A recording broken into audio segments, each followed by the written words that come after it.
کشیدگی ہوئی تھی لے میں اور گلوان ویلی میں، ہم نے دیکھا تھا کہ چائنیز نہ صرف یہ کہ گلوان ریور کراس کیا انہوں نے، بلکہ ان کا تو کلیم ہے کہ شوک ریور جو کہ آگے چل کے انڈس بن جاتا ہے، انہوں نے وہاں تک اپنا کلیم ظاہر کیا ہے۔ ایسے موقع پہ انڈیا کی طرف سے مزید ایسکلیشن کا انڈیا کو کیا کوئی اسٹریٹجک فائدہ ہے؟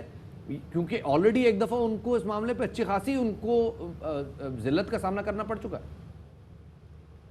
دیکھیں بات یہ ہے کہ اس کا ایک تو نیشنل ایشو ہے کہ آپ نے اپنے ملک میں لوگوں کو شروع میں یہ بتایا کہ ہمارے علاقے پہ چائنا نے قبضہ کیا ہے، اب اس کے بعد یہ ہے کہ عوام میں ایک خواہش ہے کہ جناب ہمارا علاقہ ہے وہ واپس لیا جائے، اور ملٹریلی واپس لینا یہ ممکن نہیں، اور دوسری طرف یہ ہے کہ بھارت نے مذاکرات کبھی سیریسلی کیے نہیں ہیں، بس ورنہ تو 72 سال سے اگر یہ جھگڑے چل رہے ہیں، نیپال کے ساتھ ہے، پاکستان کے ساتھ ہے، چائنا کے ساتھ ہے، تو مستقل حل تو یہی ہے کہ آپ مذاکرات کر کے بالآخر اپنی اپنی سرحدیں طے کریں اور اس کے بعد آرام سے بیٹھیں، لیکن چونکہ بھارت قابض ہے تو وہ یہ کام کرتا نہیں۔ بالکل وہ اس سے بالکل برعکس جا رہا ہے، مطلب جہاں بھی ہم کی کوشش ہوتی ہے بھارت کو خراب کرنے کی کوشش کرتے ہیں، اور یہ جو جھیل کا واقعہ بھی ہوا ہے تو جھیل کے جنوب میں ہم نے اس سے پہلے کبھی ایسی جھڑپیں دیکھی نہیں جو کہ اس پر ہوئی ہیں، تو یہ کس بات کی نشاندہی کر رہا ہے؟ واٹ ایگزیکٹلی بھارت چاہ کیا رہا ہے؟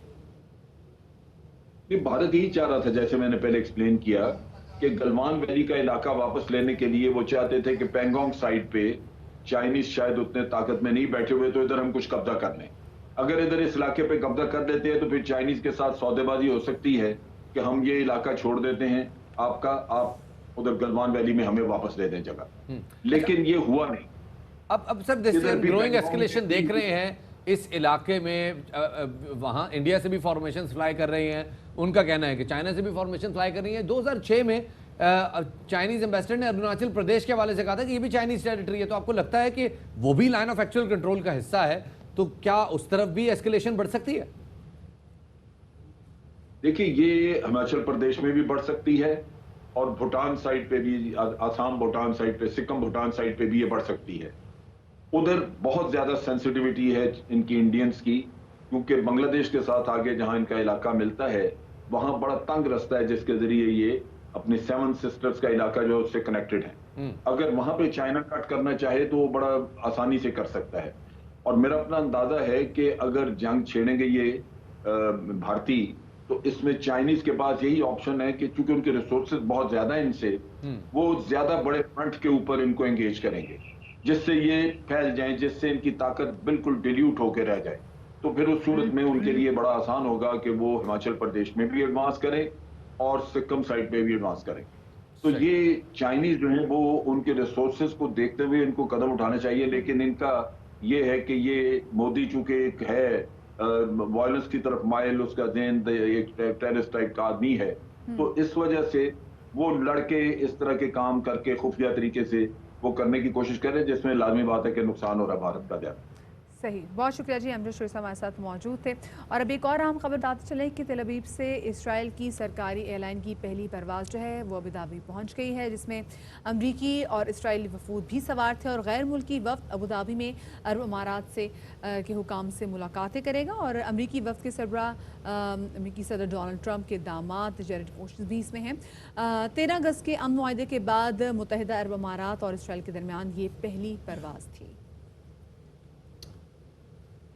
وقت ہو گیا ایک چھوٹے سے بریک کا، ہمارے ساتھ رہیے گا۔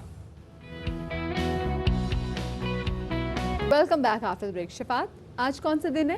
بارش کا؟ نہیں، ویسے دن بتائیں مجھے کون سا ہے؟ منگل۔ اور بارش کب ہوئی تھی؟ جمعرات، بدھ سے شروع تھی۔ بدھ سے شروع تھی نا، لیکن جمعرات کو تو پھر انتہائی ہوگی تھی نا، تو جمعرات سے لے کے اب تک کتنے دن بنے؟ جمعرات، جمعہ، ہفتہ، اتوار، پیر، منگل، چھٹا دن ہے جی۔ چھٹا دن۔ تو مسئلہ یہ کہ چھٹا دن ہو چکا ہوا ہے، لیکن بہت سارے علاقوں میں ابھی تک جو ہے یہ بجلی واپس نہیں آئی، اور لوگ جو ہے اسپیشلی اگر پوش ایریاز کی بات بھی کریں، کل بھی ہم نے دیکھا کہ کس طریقے سے ڈیفینس میں لوگ پریشان تھے کہ جی بجلی نہیں آ رہی، 4-5 گھنٹے سے، مطلب دنوں سے ہم نے جنریٹر چلا رہے ہیں، جنریٹر نے بھی جواب دے دیا ہے۔ اسی والے سے بات کریں گے، ہم نے دیکھا کہ جی ہمارے بڑے ہی پیارے مارننگ شو کے ہوسٹ بھی رہ چکے ہیں، پروگرام ہوسٹ بھی کرتے ہیں، اور بہترین ایکٹر، اداکار، اور مطلب کیا میں ان کو بولوں کہ کمال انسان ہے، فیصل قریشی ہمارے ساتھ موجود ہے۔ فیصل جی جناب،